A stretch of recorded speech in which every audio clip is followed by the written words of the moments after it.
everybody, and welcome to the Makers in Minnesota podcast, where we talk to cool people doing cool things. And I'm here with Jessica Kohanek, and she is the founder of Koru Kombucha. Did I say that right? Yes, perfect. Thank you. Hi, thanks for having me. Yeah, thanks for being on the podcast today. We had a little audio trouble, but I think we're all situated now. Perfect.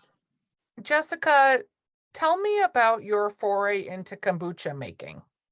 My foray into, well, back in 2017. I want to point out too that you're like in a classroom. Yeah, yep. I teach full time. Okay. Yeah, yep. So I'm here. The kids just left, and I just had my end of the year meeting with my PAR person. So that just got done, and now I'm doing this. I'm super excited. And when we're done, I'm going to go flavor some kombucha, go shopping for some ingredients, and get that. It's a busy day. Yeah, a busy I week. love it. It's always busy. Yeah, I like being busy. It works out for me. What made you start deciding to make kombucha? Okay. I'll try to make it. It's a long story, but I'll make it short. Basically, back in 2017, I was teaching. I teach high school now, but back then I taught little kids Montessori for second, third graders. So I had about 36 to 6, 7, 8, 9-year-olds in my class. So I'm doing that full time. I was working towards my K through 12 art license back then. So I was going to school at Bethel 4 nights a week.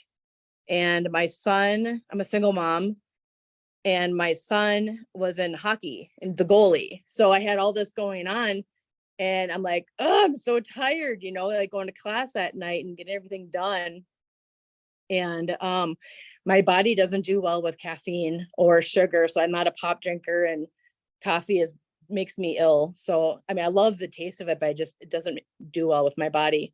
So, a friend of mine at the time said, I heard kombucha is really good for like energy and this and that. It's a healthy way without getting all your sugar and caffeine and whatnot, but it works. So he kept bringing me kombucha.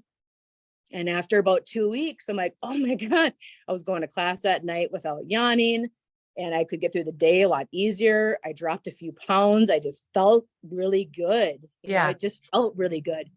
And I'm like, this is magical stuff. I need to learn more about it. Like at the time I've heard of it. It was like a California thing or a East Coast thing. And like, what is this? And so I started researching, and buying a bottle at $4 a pop when you're a single mom wasn't a good idea, on a teacher salary.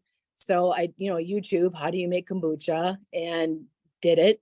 And then I started making it and having fun with making flavors and, getting it to the pH that I liked and the flavors that I liked. And I could, personalize it. And I'm like, I like mine's a little bit better than the store stuff anyways. This is great. And so I went from 2 gallons, and then I went, bought another 2-gallon, and because I was going through it.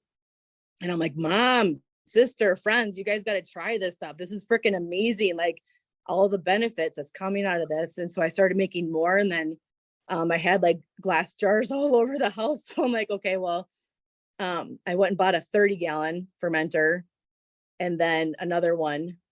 And then its story keeps going if you want to keep it. Yeah.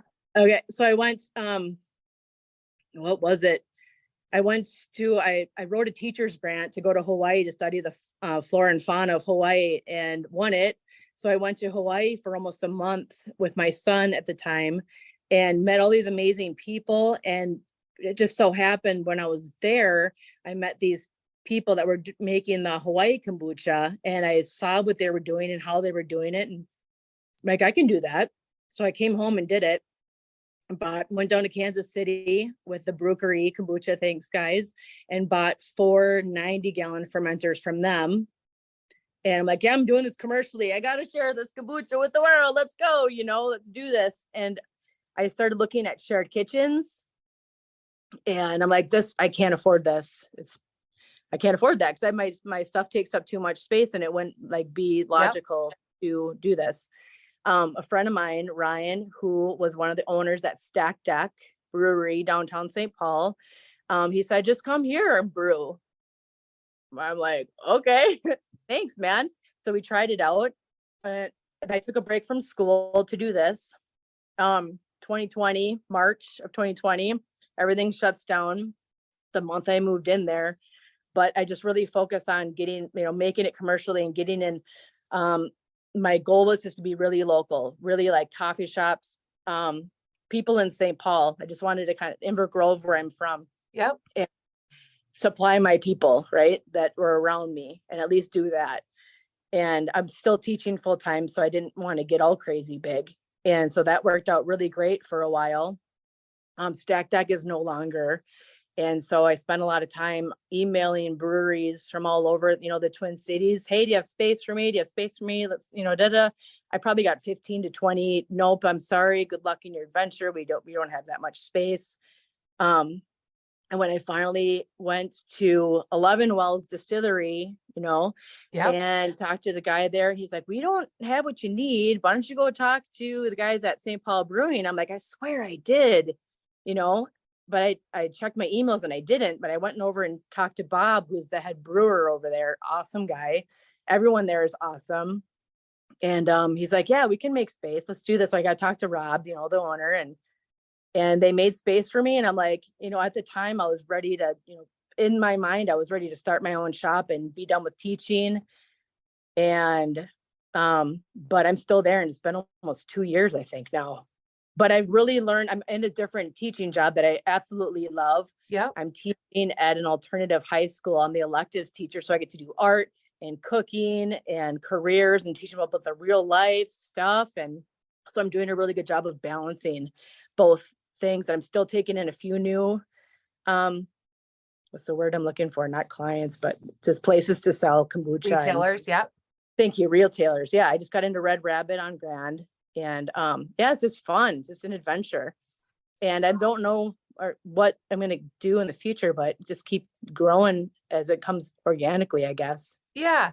And so how much kombucha, like you sent me 6 flavors and they're all really interesting. Thanks. Lemongrass, there's some berry. Like how much kombucha is the normal amount to drink per day for gut health benefits? Because I don't think people know. Good question. I suggest when people come to me for kombucha, first I ask if their body is used to probiotics in the first place, because some people will take pills or powders or whatnot, or eat, fermented foods. So I kind of figure out where they're at. If your body is not used to probiotics at all, I would suggest 1/3 of the bottle throughout the day, 1/3 in the morning, a little bit in the afternoon and the evening, just to kind of see how your body feels, because every body is different. And when I first started, I would drink the whole bottle and I was fine. Some people have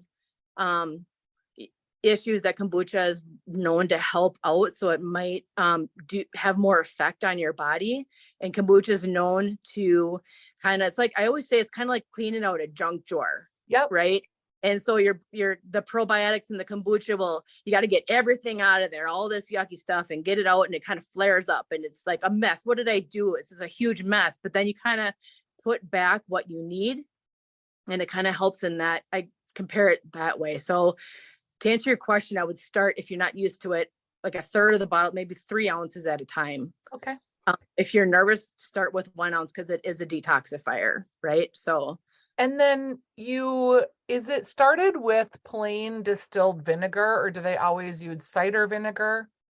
I don't use any vinegar. So I use gunpowder organic green tea, and I use cane sugar. So I make my tea, add the sugar, let it cool down, add like a 15% of previous batch, how many ever gallons you're using. It's kind of like starter fluid, like when you're making. So I call it starter fluid. And then add that, and then you add your SCOBY, which is your symbiotic colony of bacteria and yeast, this living organism that's going to eat most of the caffeine and the sugar that's in there and ferments it. You know how like cabbage turns into sauerkraut. It's like you got your sweet tea turning into kombucha.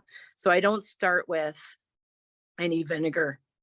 But if you let it sit long enough and ferment long enough, the acidity gets really low, so it tastes like vinegar. Yeah. It gets to that point. So you're fantastic to meet, because I love that you're so like passionate about this and just found it on YouTube. And, you mentioned being a single mom, and I don't know, unless people are single moms or single parents, that they can really put themselves in that space, which is you're trying to provide for your family, whatever that looks like to you. You also are the only person that can parent, whatever that requires. And so you have to be super strategic in your decision making, yet you want to have like a good life for yourself, right? Right. And it's kind of a process of trial and error, and it takes a village. So that you like go out and just ask everybody for help and figure these things out is so true of how I feel like single moms have to be, or single dads, because you can't do it all alone. You have to be resourceful, that's for sure. Yep. Smart and good decision making, like you said, right? Jonas came around with me quite often. You know, he was old enough. He's 17 now. When I started, you know, he was 13 when we went to Hawaii, and he's watched this whole process. And it's definitely a process, man. I started with buying old GT bottles from this awesome lady out in Minnetonka, like driving almost an hour just to go get used bottles, and I'd wash them, sterilize them, delabel them, relabel them in 5-gallon buckets in my kitchen with OxyClean stuff. Yep. It was, and then just for how much things change. And then, he would help, and he's learning about businesses and, how to run it and how to save money and how to use your money wisely and have just bank accounts and all the things. So it's been a total learning experience for both of us. And I wanted to involve him, and he loves it, and he loves helping. He'll help me bottle and deliver, and he's driving now. So it's awesome. It's great. Yeah. Are you making money yet? Yes. I like to, I have the separate bank account where I'm trying to build it. So when I'm ready for my shop, I'll have a down payment. I am doing certain things like paying my phone bill with it and making double payments on my car so I can be done with that. Yep. But I'd really keep the personal and business separate so I can be wise about that, with later on with money. And is your hope to open a kombucha shop? And is there such a thing? They're sporadic. They're all over the West Coast, East Coast, Albuquerque. I'm going to go visit one this weekend. There was one up in Duluth. It's no longer, but yeah, it would be awesome to have a kombucha shop. And I have amazing, beautiful female friends that are doing small business things that I'd like to collaborate and, keep the community alive, have classes. I love art. I teach art classes. I have a beautiful friend who's an acupuncturist who specializes in Chinese herbal medicine. And I'd love to, work with her to make, kombucha is medicinal as it is, but even to make it more specific for different ailments using her knowledge in the Chinese herbal medicine with that. I've worked in the restaurant since I was 15 years old. So I have the feeling of those and customer service. And it would be awesome just to have a place to read and have plants and books and music and live music and a place to gather. And I think that would be amazing. Yeah. Well, and some of the best coffee shops are coffee shops that are also record stores, or coffee shops that are bookstores. Like, I could totally see that with kombucha. And even at some point, like, because it makes a great mixer for distilled and non-alcoholic cocktails too. Oh, for sure. Yes. Yeah. And it's fun. a fancy glass, and all of a sudden you're having a little mocktail, it's some fruit, and it's fabulous. I love great. it. Mhm. So right now, where to find your Koru kombucha, where would we shop right now to find it generally? Okay, so I'm pretty local, but I'm also like at Northern Grounds up in Ely. I'm making a delivery in a couple weeks. That's Down in funny because Wabasha. we talked about that. That's where my cabin is, and I'm looking forward to. Maybe I'll see you up there this summer. Oh, if the ice ever goes out, it could be Memorial Day, but yes. Yeah, well, that's what. Yeah, Joan's like, can you get here before Memorial Day? So, but Yellowbird is awesome over on Selby in Lexington. Yes. The corner store in Inver Grove Heights, that's the little gas station that I used to go to when I was a kid to buy my candy. So I love that. Of course, St. Paul Brewing Company represent. Utiples goes through more kombucha than anyone. Urban Growlers, another brewery. So it's like, go get something. They all have amazing food and people too. So it's like, grab a pizza, grab a kombucha on tap if you're not feeling like drinking, or mix half beer, half kombucha is another thing. So if you don't want as much alcohol, but you add a little fruit flavor to your beers, I like kind it. of fun. Yeah, like your own sour almost. Yeah. That's great. Really, and Urban Growler won the best fish fry in the Twin Cities. So if people want to I'm go not get fish surprised. fry, yeah, because They know it's what so they're good. doing over there. They're awesome. Yeah. Well, it's super nice to meet you and to talk with Thank you. you.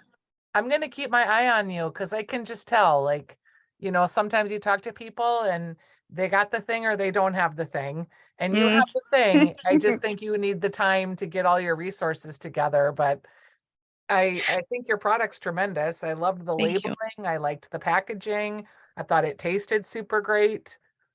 Thank So you. yeah, I'm all about Lots of it. love goes in there. Thank you Okay. so much. Yeah, Koru kombucha, not Here you go. kombuchi. We should A lot of have people say that. I kombucha think though. it's cute. It's like when a kid pronounces something wrong, it just sounds adorable. Like people do Yeah, that all the time. Like, it's cute. yeah, it's It's almost cuter in some respects, but it's yeah, great to talk with you, and I'm sure we'll run into each other again. Thanks for being a guest. awesome. I'm looking forward to it. Thank you so Okay, much. thanks. Appreciate it. Bye-bye. Bye.